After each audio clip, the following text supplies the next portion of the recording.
Well, howdy, nearly senior citizen here. Greetings, boys and girls, and welcome to this, another brand new day. I have a hamster on my lap, of course, getting ready to record. Little Gojira. She's usually active-ish.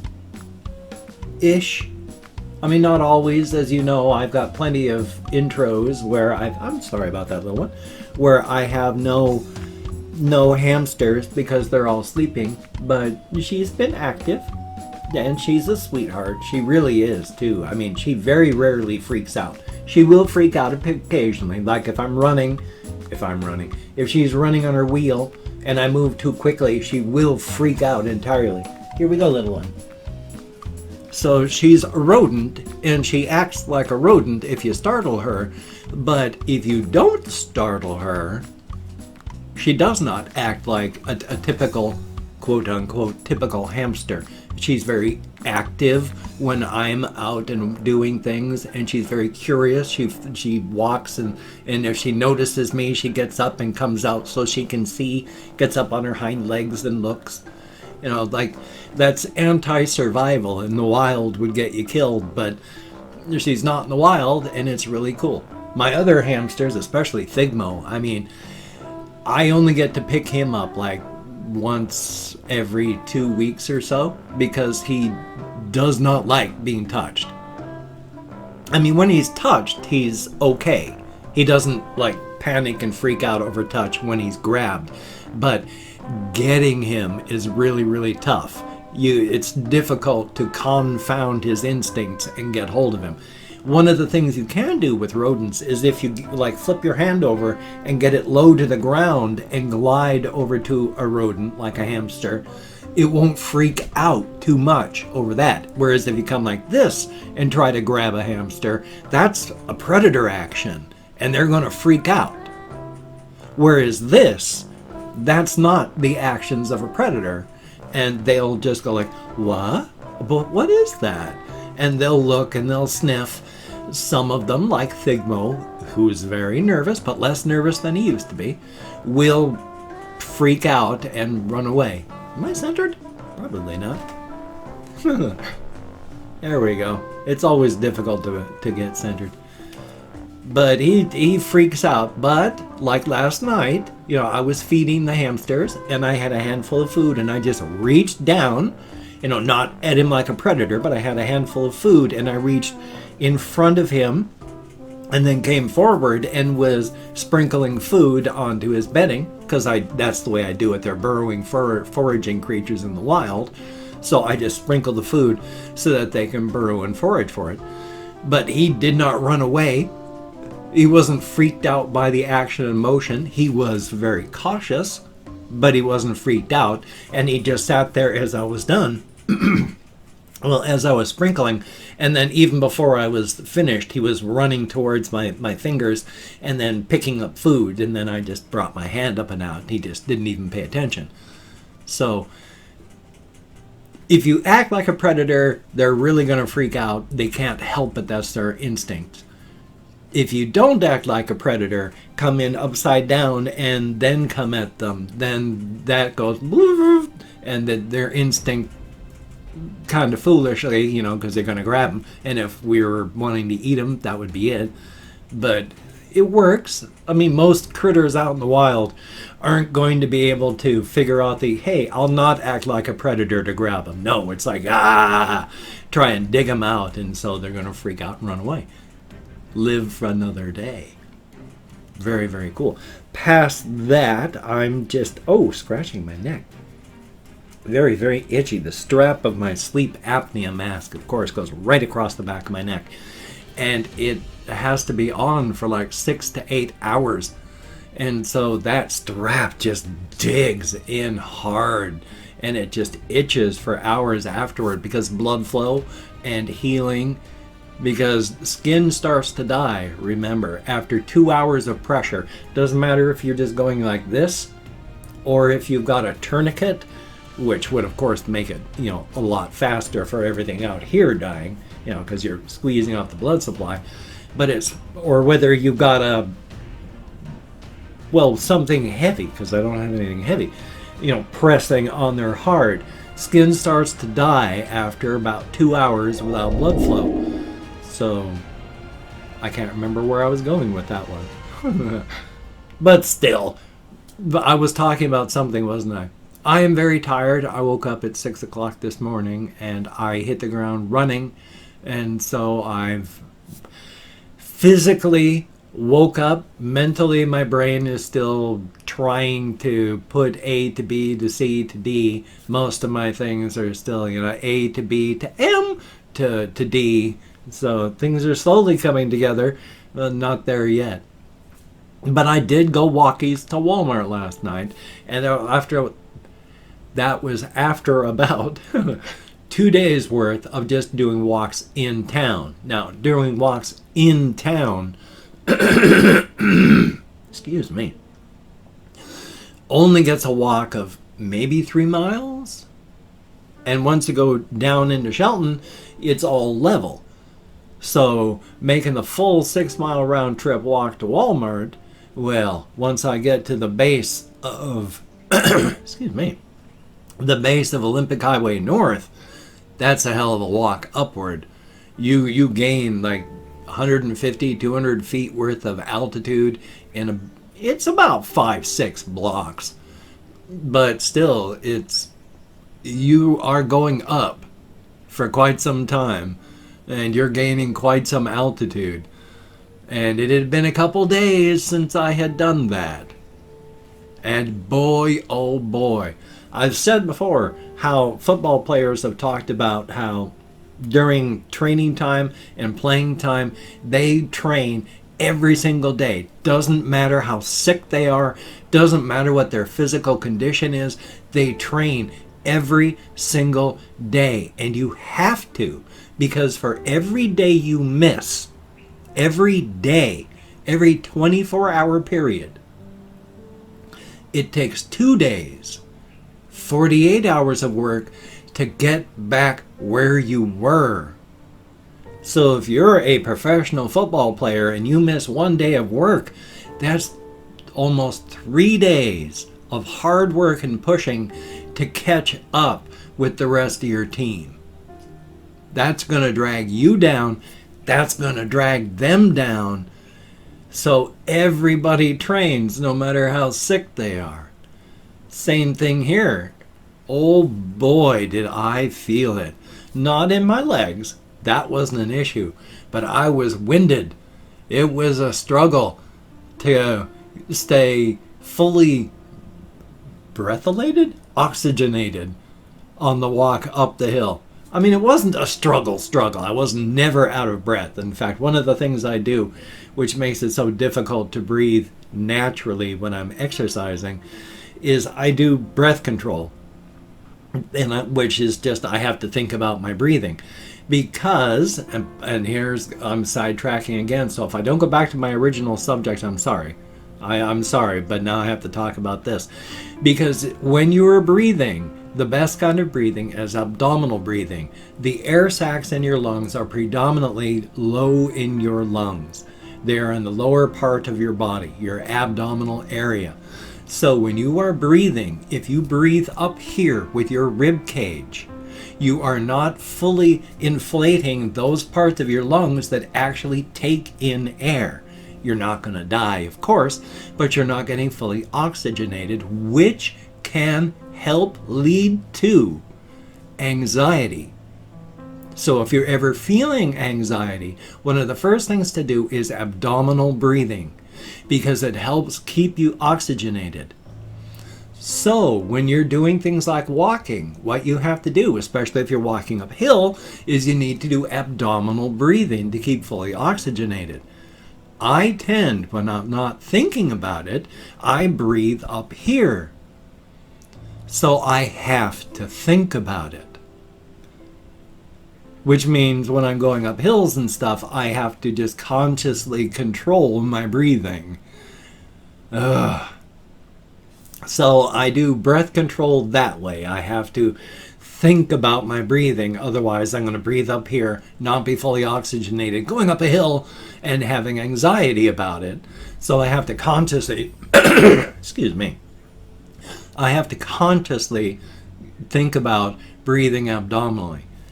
as well as because I'm having to think about that, it disrupts natural breathing. So my natural breathing rhythm is gone because I'm getting voluntarily involved. And since your breathing reflex is both involuntary, and voluntary, since you can stop it at any time just by holding your breath or just going, I'm not going to breathe. Because of that, when you get yourself involved voluntarily, it's like with a centipede when they say, if a centipede has to think about it, it's not going to be able to walk because it's got 1,000 legs. You got to do it without thinking about it. Because if you think about it, then you've got to stay thinking about it. And that's what happens. So I have to really think about what I'm doing with my breathing. Which means, since my natural breathing rhythm is gone, when I'm walking, I inhale on one step and then I exhale on the next step if I'm walking up a hill. So it's like a right step I inhale as I'm making my step with the left foot, and then once the right leg hits again, I exhale as my left leg steps, and then when my right leg steps again, I inhale. So it's just breathing like a bellows abdominally as I'm walking up a hill. I sound like I'm dying, but I am not out of breath, because if I'm just walking up the hill and I need to stop and do something, it's just bam, stop, normal breathing, and I am not out of breath. I'm doing fine. I can just go, oh hi, I was just out walking. And then I'm just breathing like this normally. And then it's up the hill again. And that's why I can breathe normally when I stop. And when I get to the top of the hill, I'm not out of breath. I just go, okay, time to breathe normally. And then I start breathing normally.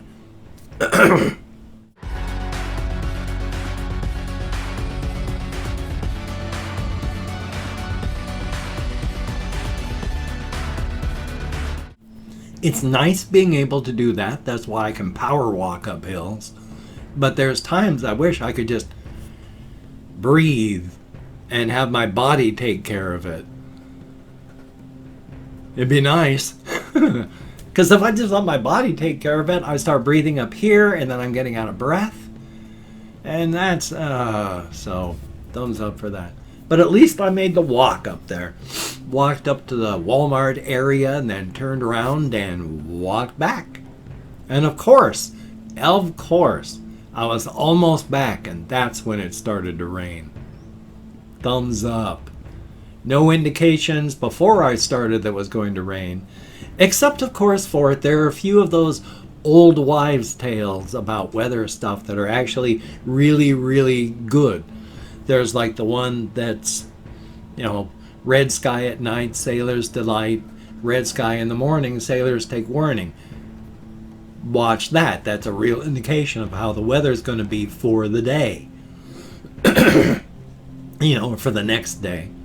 So that's actually a real thing. And then there's one that you can always check, and I didn't. If you've got enough clouds in the sky that you can check, there's this one.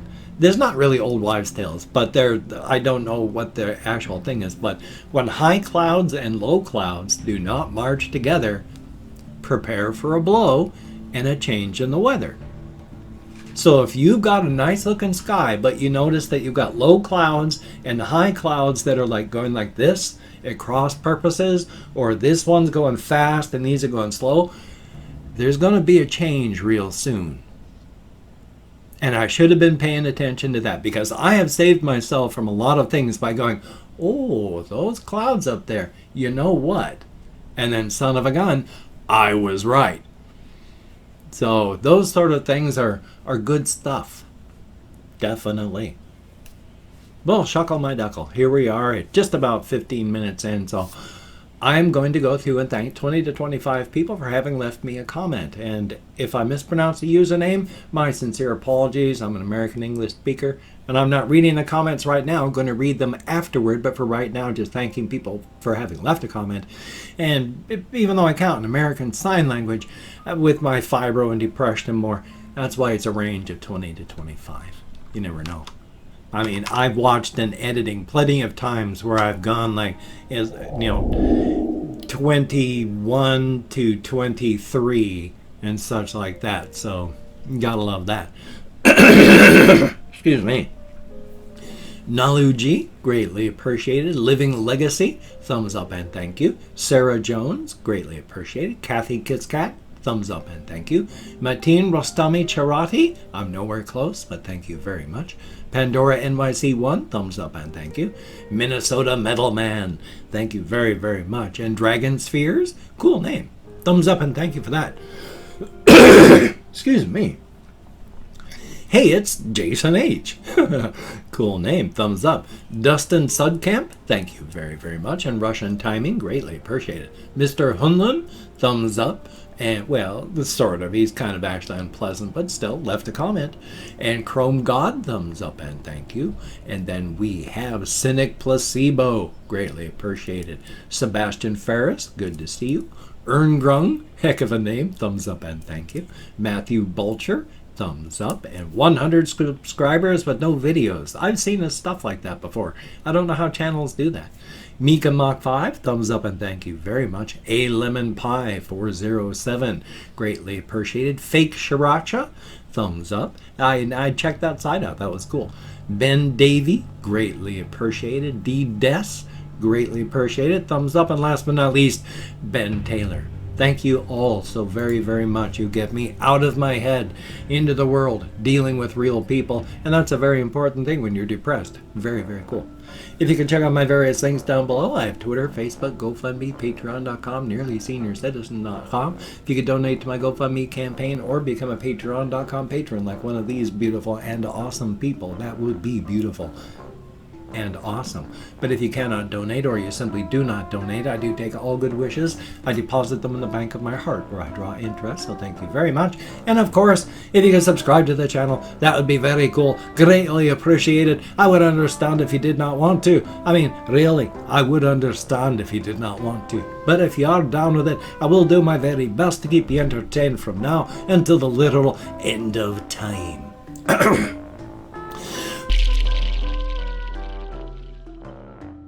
I really think what I need to do is make sure that I take at least a half hour after my last toke of cannabis bud or a dab of cannabis concentrate. I think that's my biggest issue. I need to give my throat time to relax from the assault that it had, because I'm very sorry that I have to clear my throat and cough so often. It's disturbing to me because I don't want to do it. But life is life. Still, when I'm not coughing, people have said that I have a soothing voice and all that, and I made myself laugh the other night with somebody was talking about, oh, you have a soothing voice, da-da-da-da-da-da-da, and a comment, and my comment back was, I have a 3 a.m. late night AM radio voice. I'm not so sure I'd work out good during the daytime when people are driving around and talking, but at night, on that dial, when you're just going out there, yeah, I think I got a 3 a.m. AM radio voice. Definitely a thumbs up. Oh, well, shucks. Did I? I can't remember. Yeah, I did. So I guess I won't do it. I forgot to change this, though. I've been in such a hurry today. My sincere apologies. I'm probably going to come up with some really, really stupid lore about Blepo, like I did with the Tippy Tap Tuna on the comments thing of my blog here, vlog, because for a while I was just talking about Tippy Tap Tuna, and then I came up with a whole story about these brothers and what happened, the murders, the takeover, the contamination of Tippy Tap Tuna, and it's always just stupid lore. But now I've got this complete backstory and world based around Tippy Tap Tuna. So I think that's the same thing's going to happen with the whole Blepo thing going on. So even though I meant to change that, and I didn't, so I'm sorry. We're coming up on a big Blepo month, I think. Anyway, though, I got this video, another video coming up, so you take care. Have a great day today. I will see you on the flip side, my friend, and that is a very good thing.